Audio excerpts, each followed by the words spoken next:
কেন্দ্র সরকার ভর্তুকি হজ থেকে উঠে দিয়েছে, এটাকে ঠিক কীভাবে এ বিষয়ে ভিন্ন মতামত আসবে আর কি।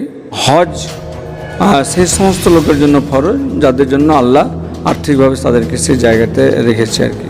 আমরা কেন্দ্রীয় হজ কমিটি থেকে আমরা পর্যাপ্তভাবে ভালো কিছু আমরা সহযোগিতা পাই না আর কি।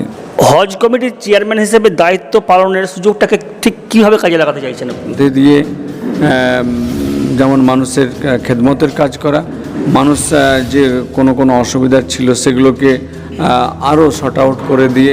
ব্যক্তিগতভাবে আপনি একজন ভালো প্রতিষ্ঠিত ব্যবসায়ী, একই সঙ্গে সাংসদ, আপনি রাজ্য হজ কমিটির চেয়ারম্যান হয়ে যে সুযোগ সুবিধাগুলো পাওয়ার কথা আপনার, অর্থাৎ আপনার ভাতা, আপনার গাড়ি, আপনার বাস, ওখানে কোয়ার্টার, এগুলো কি আপনি সুযোগ নিয়ে থাকেন?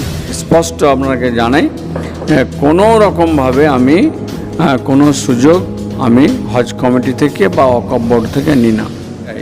কে উদ্দেশ্য হচ্ছে কি মানুষের খেদমত করব, তো আবার অনারিয়াম কিসের? তাহলে আপনি সাংসদ হিসেবে ভাতা নেন না? সাংসদ হিসেবে ভাতাটা আমি নিয়ে থাকি। সেটা ভাতার তার একটা মানে অনেক একটা হিস্ট্রি আছে আর কি। যে এয়ারলাইন্সের জন্য যে ফেয়ারটা আমি বিলের করার মাধ্যমে পরে যে পেয়ে থাকি, সেটা সবটা একটা ব্যাঙ্ক অ্যাকাউন্টে ঢোকে, আর সব টাকাটাই আমি লিল্লাহি খাতে সাদকা জারিয়া হিসেবে আমি মানে দিয়ে থাকি।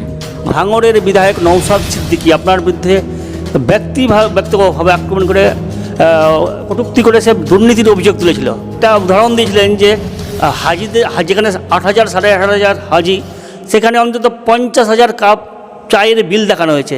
হাজি গিয়েছে 8,000-এর মতো, আর 50,000 কাপ দেখিয়েছে, মানে বুঝতে পারছেন? মানজুরে বলে ও বেটারা ওই তো আমার দায়িত্বে আছে, ওনার দপ্তর, মানে উনাকে এখন বলবো। তো যারা হাজিদের চায়ের টাকা মেরে খায়, তারা নগরের মানুষের পুনর্বাসনের টাকা মেরে খাবে না, বিশ্বাস হয় আমার। আর যে চায়ের কাপের সংখ্যাটা তিনি বলেছেন, তাতে ওনাকে নিজেকে ভাবতে বলবো যে আপনি নিজেই ভাবুন, একজন মানুষ সারাদিনে ক কাপ চা খায়, বা তার সঙ্গে যে লোকজন থাকে তাদেরও তো চা খাওয়াতে হয়। তিনি লালগোলার তারানগরে এসে নিজের রাজনীতিটা করেছেন।